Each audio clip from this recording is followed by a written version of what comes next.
Assalamualaikum warahmatullahi wabarakatuh. Perkenalkan, kami dari kelompok 3 kelas SD yang terdiri dari anggota saya Ilham Akmal Febrian, Katrina Ginting Jawab, Hairun Nisa Ulhaq, dan juga Lindayani. Di video kali ini kelompok kami akan mempresentasikan materi dari akhlak tasawuf, yaitu tentang tasawuf akhlaki, tasawuf irfani, dan juga tasawuf falsafi. Langsung saja kita simak ke pembahasannya. Berikut ini adalah beberapa topik yang akan kita bahas pada presentasi kali ini. Yang pertama ada tasawuf akhlaki, yaitu pengertiannya, tokoh-tokohnya, dan juga ajarannya. Yang kedua tasawuf irfani, yaitu pengertian, tokoh-tokoh, dan juga ajarannya. Yang ketiga yaitu tasawuf falsafi, yaitu pengertiannya, tokoh-tokoh, dan juga ajarannya. Yang pertama, tasawuf akhlaki. Pengertian dari tasawuf akhlaki. Tasawuf akhlaki merupakan tasawuf yang berfokus pada perbaikan akhlak dan budi pekerti, berupaya mewujudkan perilaku yang baik mahmudah serta menghindarkan diri dari sifat-sifat tercela mazmumah. Tasawuf akhlaki ini disebut juga dengan tasawuf sunni, dikembangkan oleh para ulama salaf as-soleh dengan menerapkan metode-metode tertentu. Menurut para sufi, pengembangan tasawuf akhlaki dibangun sebagai dasar latihan kerohanian dengan tujuan mensucikan hati dan mengendalikan hawa nafsu sampai ke titik terendah, sehingga nantinya tidak akan ada penghalang yang membatasi manusia dengan Tuhannya. Nah, agar lebih mudah dalam mewujudkan ajaran tasawuf akhlaki ini, para sufi menyusun beberapa tahapan sistem yang meliputi takhali, tahali, dan juga tajalli. Ya, lanjut ke tokoh-tokoh tasawuf akhlaki dan ajarannya. Yang pertama yaitu Hasan al-Basri, 21 Hijriah sampai 110 Hijriah. Hasan al-Basri memiliki nama lengkap Abu Sa'id al-Hasan bin Yasar. Adalah seorang zahid dari kalangan tabi'in yang lahir di Madinah pada tahun 21 Hijriah. Beliau merupakan pelopor utama yang mulai memperluaskan ilmu-ilmu kebatinan dan kesucian jiwa. Menurut pandangannya, tasawuf merupakan ajaran untuk menanamkan rasa takut, baik itu takut akan dosa-dosa, takut tidak mampu memenuhi perintah dan larangan Allah, takut akan ajal atau kematian di dalam diri setiap hamba, dan senantiasa mengingat Allah Subhanahu wa Ta'ala. Beliau berpendapat bahwa dunia adalah ladang beramal. Banyak duka cita di dunia dapat memperteguh amal soleh. Yang kedua yaitu Al-Muhasibi, 165 Hijriah sampai 243 Hijriah. Al-Muhasibi memiliki nama lengkap Abu Abdillah Al-Harith bin Asad Al-Basri Al-Baghdadi Al-Muhasibi. Beliau lahir di Basrah, Irak pada tahun 165 Hijriah. Menurut beliau, tasawuf berarti ilmu yang mengajarkan untuk selalu bertakwa kepada Allah Subhanahu wa Ta'ala, menjalankan kewajiban sebagai seorang hamba, dan meneladani akhlak Rasulullah SAW. Beliau juga berpendapat ada 3 hal yang perlu ditekankan untuk membersihkan jiwa dan mencapai jalan keselamatan, yaitu melalui ma'rifat atau mengenal Allah dengan mata hati, khauf atau rasa takut, dan roja atau pengharapan. Yang ketiga yaitu Al-Qushairi, 376 Hijriah sampai 465 Hijriah. Al-Qushairi memiliki nama lengkap Abdul Karim bin Hawazim. Beliau lahir di kawasan Nishapur pada tahun 465 Hijriah, di mana beliau ini merupakan seorang ulama yang ahli dalam berbagai disiplin ilmu pada masanya. Ajaran tasawuf Al-Qushairi didasarkan pada doktrin Ahlus Sunnah wal Jamaah dan berlandaskan ketauhidan. Beliau mengadakan pembaharuan di ajaran tasawuf dengan menentang keras doktrin-doktrin aliran Karamiyah, Syiah, Mu'tazilah, dan Mujassamah. Ia juga menjelaskan pembedaan antara zahir dan batil, serta syariat dan hakikat. Menurutnya, tidak haram jika seorang menikmati kesenangan dunia, asalkan tetap berpegang teguh kepada Al-Quran dan As-Sunnah. Yang keempat yaitu Al-Ghazali, 450 Hijriah sampai 505 Hijriah. Al-Ghazali memiliki nama lengkap Muhammad ibnu Ibnu Ahmad Al-Tusi. Beliau lahir di kota Khorasan, Iran pada tahun 450 Hijriah. Di masa hidupnya, Al-Ghazali merupakan seorang ahli ilmu yang dikagumi oleh banyak ulama besar. Beliau juga dikenal sebagai seorang sufi, filosof, fuqaha, ahli fikih, dan mutakallim. Beliau juga memiliki banyak gelar, salah satunya Hujjah al-Islam yang diperolehnya dari kerajaan Bani Saljuk. Seperti halnya Al-Qushairi, Al-Ghazali juga berupaya mengembalikan ajaran tasawuf yang sesuai syariat agama dan bersih dari aliran-aliran asing yang menyesatkan Islam. Dengan berpedoman pada Al-Quran dan As-Sunnah, ajaran Rasulullah SAW, tasawuf Al-Ghazali lebih kepada penekanan pendidikan moral, di mana seseorang dianjurkan memperdalam ilmu akidah dan syariat terlebih dahulu sebelum mempelajari ketasawufan. Untuk selanjutnya yaitu macam-macam makomat dan ahwal. A. Makomat. Secara harfiah, makomat berasal dari bahasa Arab yang berarti tempat orang berdiri atau pangkal mulia. Istilah ini selanjutnya digunakan untuk arti sebagai jalan panjang yang harus ditempuh oleh seorang sufi untuk berada dekat dengan Allah Subhanahu wa taala. Makomat merupakan bentuk jamak dari makom. Sementara itu, dalam pengertian terminologi, istilah makom mengandung pengertian kedudukan, posisi, tingkatan, atau kedudukan tahapan hamba dalam mendekatkan diri kepada Allah. Jadi, makom sering digunakan oleh para sufi sebagai tingkatan, yaitu tingkatan seorang hamba di hadapannya dalam hal ibadah dan latihan-latihan jiwa yang dilakukannya. Macam-macam makomat. 1. Zuhud. Zuhud secara istilah bermakna tidak ingin kepada sesuatu yang bersifat keduniaan. Yang kedua, at-taubah. At-taubah adalah rasa penyesalan yang sungguh-sungguh dalam hati disertai permohonan ampun serta meninggalkan segala perbuatan yang menimbulkan dosa. Untuk yang ketiga yaitu al-wara'. Al-wara' adalah sikap berhati-hati terhadap ketentuan-ketentuan Allah. Keempat, al-fakir. Al-fakir adalah tidak menuntut banyak dan merasa cukup dengan apa yang telah diterima dan dianugerahi oleh Allah, sehingga tidak mengharapkan atau meminta sesuatu yang bukan haknya. Yang kelima, as-sabar. Sifat as-sabar adalah salah satu sifat andalan bagi kaum sufi. Sifat sabar merupakan sifat dasar yang dimiliki oleh para nabi dan rasul. Mereka yang memiliki kesabaran yang luar biasa dinamakan dengan ulul azmi. Untuk yang keenam, tawakal. Tawakal adalah membebaskan diri dari segala ketergantungan kepada selain Allah Subhanahu wa taala dan menyerahkan keputusan segala sesuatunya kepada Allah Subhanahu wa taala. Yang ketujuh, rela atau ridho. Ridho berarti menerima dengan rasa puas terhadap apa yang telah dianugerahkan Allah Subhanahu wa taala. Orang yang memiliki sikap ridho mampu melihat hikmah dan kebaikan di balik cobaan yang diberikan oleh Allah. Yang kedelapan, mahabbah. Mahabbah atau mencintai Allah adalah kedudukan yang paling tinggi dan mulia guna menuju keridhaan Allah, karena hanya Allah yang maha besar, maha penguasa, maha suci, maha pencipta, dan maha pemberi. Untuk yang kesembilan yaitu ma'rifah. Ma'rifah berasal dari kata dasar arafah yang artinya mengetahui atau mengenal. Ma'rifah berarti juga pengetahuan. Jadi ma'rifah adalah mengenal Allah Subhanahu wa taala dengan mata hati, sekaligus ujung perjalanan dari segala ilmu pengetahuan yang dilakukan oleh kaum sufi. Selanjutnya, kita akan membahas tentang ahwal. Ahwal adalah bentuk jamak dari hal. Seperti halnya maqam, hal digunakan kaum sufi untuk menunjukkan kondisi spiritual. Kata hal dalam perspektif tasawuf sering diartikan keadaan. Maksudnya keadaan dalam kondisi spiritual. Dapat dikatakan bahwa hal merupakan pemberian yang berasal dari Tuhan kepada hambanya yang dikehendaki. Pemberian itu pada kalanya tanpa melalui usaha.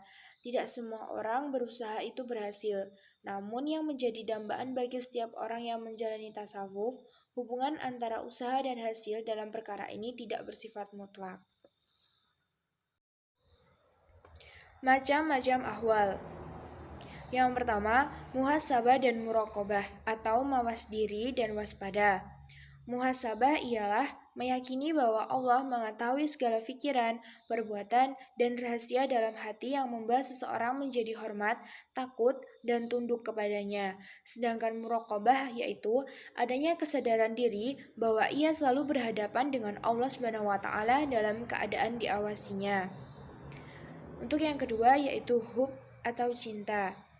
Dalam pandangan tasawuf, hub pada dasarnya anugerah yang menjadi dasar pijakan ahwal, sama seperti taubat yang menjadi dasar pijakan maqam. Untuk yang ketiga, roja dan khauf atau berharap dan takut. Roja dapat berarti berharap atau optimis, yaitu perasaan senang hati karena menaati sesuatu yang diinginkan dan disenangi. Sedangkan khauf ialah kesaksian hati karena membayangkan sesuatu yang ditakuti yang akan menimpa diri pada masa yang akan datang. Khauf dapat mencegah hamba berbuat maksiat dan mendorongnya untuk senantiasa dalam ketaatan. Untuk yang keempat, syauq atau rindu. Syauq ialah rasa rindu yang memancar dari kalbu karena gelora cinta yang murni dan disertai dengan mahabbah. Perasaan ini yang menjadi motor pendorong kaum sufi agar selalu berada dekat kepada Allah yang menjadi sumber segala kenikmatan dan keindahan. Untuk yang kelima, yaitu uns atau intim. Uns atau intim adalah keadaan jiwa dan seluruh ekspresi terpusat penuh pada suatu titik sentrum, yaitu Allah. Tidak ada yang dirasa, tidak ada yang diingat, dan tidak ada yang diharap kecuali Allah Subhanahu wa Ta'ala. Baik, di sini saya akan menjelaskan pengertian tasawuf irfani. Tasawuf irfani adalah tasawuf yang berusaha menyikapi hakikat, kebenaran atau ma'rifat yang diperoleh dengan tidak melalui logika atau pembelajaran dan pemikiran tetapi melalui pemberitahuan Tuhan. Ilmu yang diperoleh karena manusia melakukan tasawuf berupa melakukan tasfiyat al-qalb. Dengan hati yang suci, seseorang dapat berdialog secara batin dengan Tuhan sehingga pengetahuan atau ma'rifat dimasukkan Allah ke dalam hatinya.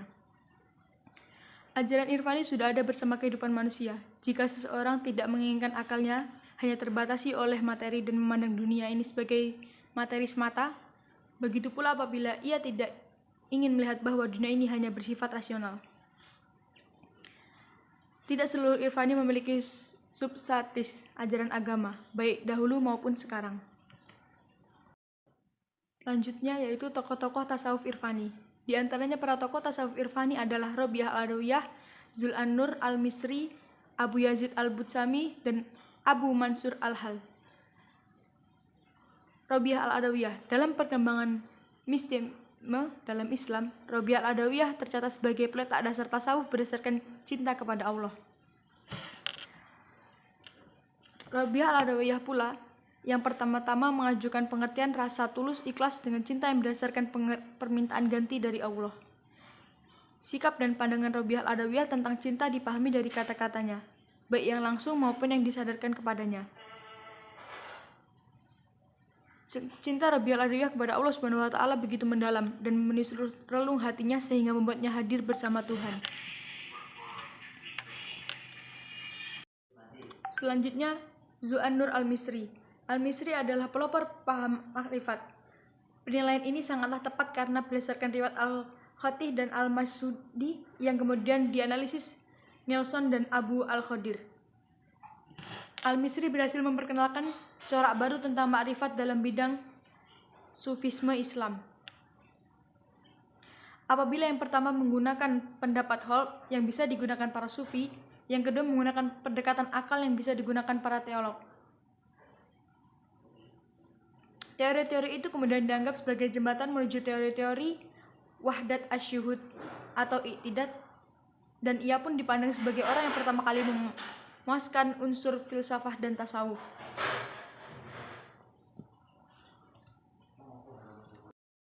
Selanjutnya, ajaran tasawuf Abu Yazid al-Butsami. Ajaran tasawuf terpenting Abu Yazid adalah fana dan bako. Dari segala bahasa, fana berasal dari kata fania yang berarti musana atau lenyap. Dalam istilah tasawuf, fana ada kalanya diartikan sebagai keadaan moral yang luhur. Jalan menuju fana, menurut Abu Yazid, dikisahkan dalam mimpinya menatap Tuhan. Ia bertanya, bagaimana cara agar aku sampai kepadamu? Tuhan menjawab, tinggalkan diri nafsumu dan kemarilah. Adapun bako berasal dari kata bakia. Dari segi bahasa adalah tetap, sedangkan berdasarkan istilah tasawuf bako berarti mendirikan sifat-sifat terpuji Allah Subhanahu wa taala. Keduanya merupakan faham yang berpasangan. Jika seorang sufi sedang mengalami fana, ketika itu juga ia sedang menjalani bako. Pengertian terakhir yaitu ajaran tasawuf al-halaj. Di antaranya ajaran tasawuf al-halaj yang paling terkenal adalah al-hulul atau wahdat asyuhud yang kemudian melahirkan paham wihdat al-wujud atau kesatuan wujud yang dikembangkan Ibnu Arabin. Istilah ilmu tasawuf al-hulul berarti paham yang mengatakan bahwa Tuhan memiliki tubuh-tubuh manusia tertentu untuk mengambil tempat di dalamnya. Setelah sifat-sifat kemanusiaan yang ada dalam tubuh itu dilenyapkan, menurut al-halaj, pada hulul terkandung kefanaan total kehendak manusia dalam kehendak ilahi. Sehingga setiap kehendaknya adalah kehendak Tuhan, demikian juga tindakannya. Dengan demikian, al-halaj sebenarnya tidak mengakui bahwa dirinya Tuhan dan juga tidak sama dengan Tuhan. Dapat ditarik kesimpulan bahwa hulul yang terjadi pada al-halaj tidak rela karena memberikan pengertian secara jelas adanya perbedaan antara hamba dan Tuhan. Dengan demikian, hulul yang terjadi hanya kesadaran psikis yang berlangsung pada kondisi fana, atau menurut ungkapannya, sekedar terlebarnya narsud dan lahud. Seperti dalam syairnya, air tidak dapat menjadi anggur meskipun keduanya telah bercampur. Tasawuf falsafi. Pengertian tasawuf falsafi. Tasawuf falsafi secara bahasa bisa kita bagi menjadi dua, yaitu antara tasawuf dan filsafat. Secara istilah, dapat kita simpulkan bahwa pengertian dari tasawuf falsafi adalah kajian terhadap Tuhan, manusia, dan sebagainya yang menggunakan metode rasio atau akal. Tasawuf falsafi adalah sebuah aliran dalam bertasawuf yang menggabungkan antara visi mistik dan visi yang rasional. Tokoh tasawuf beserta ajarannya. 1. A. Ibnu Arabi. Nama lengkap dari Ibnu Arabi yaitu Muhammad bin Ali bin Ahmad bin Abdullah At-Tai Al-Haytami. Beliau dilahirkan di Murcia, daerah Andalusia Tenggara, Spanyol pada tahun 560 Hijriah. Ia tinggal di Hijaz dan wafat di sana pada tahun 538 Hijriah. Karena Ibnu Arabi yang paling fenomenal adalah Al-Futuhat Al-Makkiyah yang ditulis pada tahun 1201 Hijriah. Ajaran dari Ibnu Arabi ada 3. 1. Wahdat al-wujud. 2. Hakikat Muhammadiyah. 3. Wahdat al-adiyat. Al-Jili. Nama lengkap Al-Jili adalah Abdul Karim bin Ibrahim Al-Jili yang lahir tahun 1365 dan wafat tahun 1417 Masehi. Beliau lahir di Jiran provinsi di selatan Kaspi. Ajaran dari Al-Jili adalah 1. Insan kamil. 2. Muhammad. Ibnu Sabin. Nama lengkap dari Ibnu Sabin adalah Abdul Haq Ibnu Ibrahim Muhammad Ibnu Nasr. Beliau lahir tahun 614 Hijriah di Murcia. Ajaran dari Ibnu Sabin adalah 1. Kesatuan mutlak. 2. Menolak paham Aristotelian. Konsep al-fana, al-baha, al-itihad, al-hulu, dan wahdatul wujud. 1. Al-fana wa al-baha. Dari segi bahasa, al-fana berarti hilangnya wujud sesuatu. Baha secara bahasa berasal dari kata bahia yang memiliki arti tetap, kekal. Tujuan fana dan baha adalah mencapai penyatuan secara ruhaniah dan batiniah dengan Allah sehingga yang disadarinya hanya Allah dalam dirinya. Sedangkan kedudukan dari fana al-baha merupakan hal karena hal yang demikian itu terjadi terus-menerus dan juga karena dilimpahkan oleh Allah. Tokoh dan ajarannya yaitu 1. Abu Yazid al-Bustami, Al-Junaid al-Baghdadi, Al-Khuraisi. Al-Ittihad. Dilihat dari sudut etimologi, Al-Ittihad berarti persatuan. Al-Ittihad adalah suatu singkatan dalam tasawuf ketika seorang sufi merasa dirinya bersatu dengan Tuhannya. Hulul. Dari segi bahasa, al-hulul berarti menempati. Dalam istilah tasawuf, hulul berarti ajaran yang menyatakan bahwa Tuhan memilih tubuh manusia tertentu untuk mengambil tempat di dalamnya setelah sifat-sifat kemanusiaannya dihilangkan. Al-hulul dapat dikatakan sebagai suatu tahap di mana manusia dan Tuhan bersatu secara rohaniah. Dengan demikian, tujuan al-hulul adalah untuk mencapai persatuan secara batin, yaitu pada saat kebatinan seorang insan telah suci, bersih dalam menempuh perjalanan hidup. Tokoh yang mengembangkan paham al-hulul adalah Abu Mu'is al-Husain ibnu al-Mansur ibnu Muhammad al-Badawi al-Hajj. Wahdatul wujud. Wahdatul wujud yang terdiri dari dua kata, yaitu wahdat yang artinya sendiri, tunggal atau kesatuan, sedangkan al-wujud ya artinya ada. Dengan demikian, wahdatul wujud memiliki arti kesatuan wujud, yaitu bersatu Tuhan dengan manusia yang telah mencapai hakiki atau dipercaya telah suci. Tokoh ajaran wahdatul wujud adalah Muhyi ad-Din Ibnu Arabi. Sekian presentasi dari kelompok 2. Apabila ada kurang lebihnya, kami mohon maaf. Wabillahi taufiq wal hidayah. Wassalamualaikum warahmatullahi wabarakatuh.